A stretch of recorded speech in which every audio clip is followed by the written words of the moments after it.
જય ગુરુદેવ। આપણે અહીંયા અત્યારે વૃક્ષારોપણનો કાર્યક્રમ ચાલુ છે। એમાં મહંત શ્રી ચંદ્રેશભાઈ તેમજ આલિકભાઈ તેમ ગામજનો ઉપસ્થિત છે।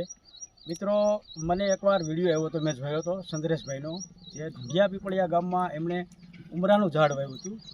એમાં લાખો મકોડા જીવજંતુ એનું ગુજરાન ચલાવે છે।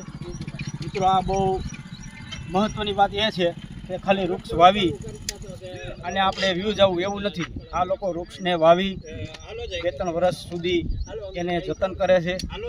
અને મિત્રો, આપણે અમર સાહેબના જે દેવગામની અંદર જેવા સંત થઈ ગયા, એ સંતોના કંઈક આશીર્વાદ હોય, સંતો આપણા ગામમાં એના આશીર્વાદથી આવું કાર્ય થાય છે, આ નિમિત્ત બનાવે છે। બાકી સંતોની ભૂમિ છે દેવગામ। અને બીજું એ કે અમર સાહેબના કૃપાથી આવા સત્કાર્ય થાય છે। અને બસ, જય ગુરુદેવ। મિત્રો, તાલુકાનું દેવગામ ગામ અમર સાહેબ આશ્રમ તરફથી અમારે વૃક્ષારોપણનું કાર્યક્રમમાં એક તો આંબલી, પીપળો, વડલો અને જે ઉમરો, આ બધા ઝાડ આજના તરફથી પૂનમના તહેવાર, શ્રાવણ મહિનાના પૂનમના તહેવાર નિમિત્તે અમર સાહેબ આશ્રમ તરફથી અમારા આલિકભાઈ, ચંદ્રેશભાઈ, અમારા પરિવાર તરફથી વૃક્ષારોપણનું કાર્યક્રમ કરેલું છે। અને બાપુની સાથે સાથે 34મી નિવારણ તિથિ નિમિત્તે આ બધું સારંગપુરના રોડે અને દેવગામ માયાપદના રોડે આ બધા વૃક્ષોનું જતન કરતા, એમાંનો ઉનાળો, શિયાળો, ચોમાસું દરેક ઋતુમાં અમારે બધા આલિકભાઈ તથા અમારા પરિવાર તરફથી 6000થી આસપાસના વૃક્ષારોપણનું કાર્યક્રમ કરેલું છે। અને અમર સાહેબ આવીને આવી પ્રેરણાદાયક અમારા બધા પરિવાર ઉપર ભાવ રાખે એવી અમારા બધાને જય ગુરુદેવ। ઝાડું જેવડું મોટું કા જય ગુરુદેવ। અમર સાહેબ આશ્રમ દ્વારા ઘણી બધી પ્રવૃત્તિ ચાલે છે, તેમાં ખાસ કરીને ચોમાસું છે અને પવિત્ર શ્રાવણ માસ મહિનો ચાલે છે। અમર સાહેબ આશ્રમ તરફથી અમે 5થી 6000 વૃક્ષો વાવી દીધા છે। એમાં 10થી 12 ગામમાં વાવેલા છે। તેમાં આજે પૂનમ દિવસ અને શ્રાવણ માસ સારંગપુર રસ્તે અમે વૃક્ષો વાવેલા છે। તેમાં પીપળો, આંબલી, ઉમરો, આવા બધા ઋષિકુળના વૃક્ષો વાવેલા છે। અને વૃક્ષોનું છે ને ઘણા બધા ફાયદા છે। કૃષ્ણ ભગવાને કીધું છે કે પીપળામાં પણ હું છું, અને પ્રકૃતિ છે ને એનું ઈશ્વરનું રૂપ છે।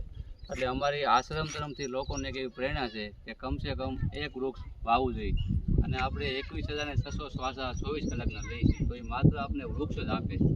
કોરોના કાળમાં પણ આપણે એનો ખ્યાલ આવ્યો છે ઓક્સિજનની શું મહત્વ છે। લાકડું ખાલી શ્વાસમાં નહીં, પણ નાનું બાળક હોય એને ઘોડિયામાં પણ કામ આવે છે। જ્યારે માણસ અગ્નિ સંસ્કાર કરવો પડે ને, ત્યારે કમસે કમ એના 10 મણ લાકડા જોઈએ છે। એટલે વૃક્ષના ઘણા બધા ફાયદા છે। અમે અમર સાહેબ આશ્રમ તરફથી લોકોને એવી પ્રેરણા કરી છે કે વૃક્ષ વાવો। જય ગુરુદેવ।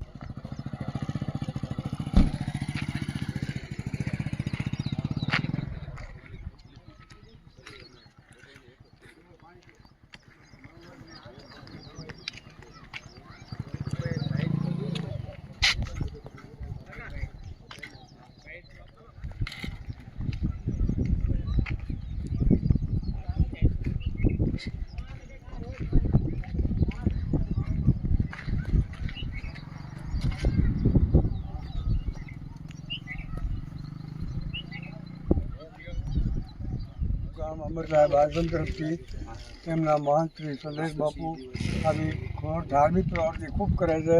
અને પડકે પડકેના ગામ અને સારી શ્રુતિમાં એની નામના રહીએ એવી અમે ઈચ્છા ધરાવીએ છીએ।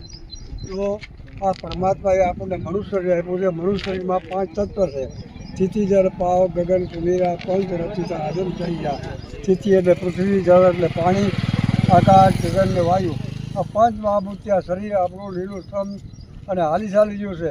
એવી રીતે આ વૃક્ષારોપણ જે છે એમાં પણ તુલસીદાસ બાપાએ એક ચોપાઈ લખી છે કે સંત બીટપ સરિતા ગિરિધરની પર ઉતાર સદાય કરવી।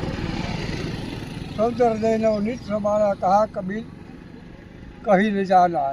સંતોના હૃદય માખણ જેવા કોમળ કીધા કવિઓએ, પણ તુલસીદાસ બાપા કીધું કે માખણ તો પોતાને દુઃખ પડે ત્યારે મોકલે છે, સંત બીજાના દુઃખમાં ભાગી બને અને એનો હૃદય પીગળી જાય છે।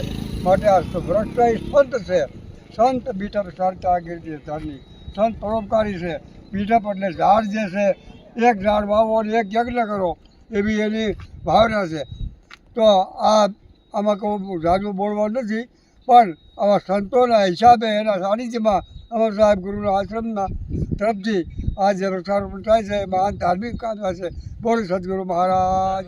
આશ્રમ તરફથી આજે અમારે ચંદ્રેશભાઈ જે એકાદી મહંત છે એમના તરફથી વૃક્ષારોપણનો કાર્યક્રમ ખૂબ સારી રીતે થાય છે. ખૂબ વૃક્ષોને ઉછેર કરે છે. પાણી પાવાનું ઉનાળે શિયાળે બધી એના તરફથી ખૂબ મહેનત કરે છે. ખૂબ એમને ધન્યવાદ છે. ખૂબ એમને ધન્યવાદ છે.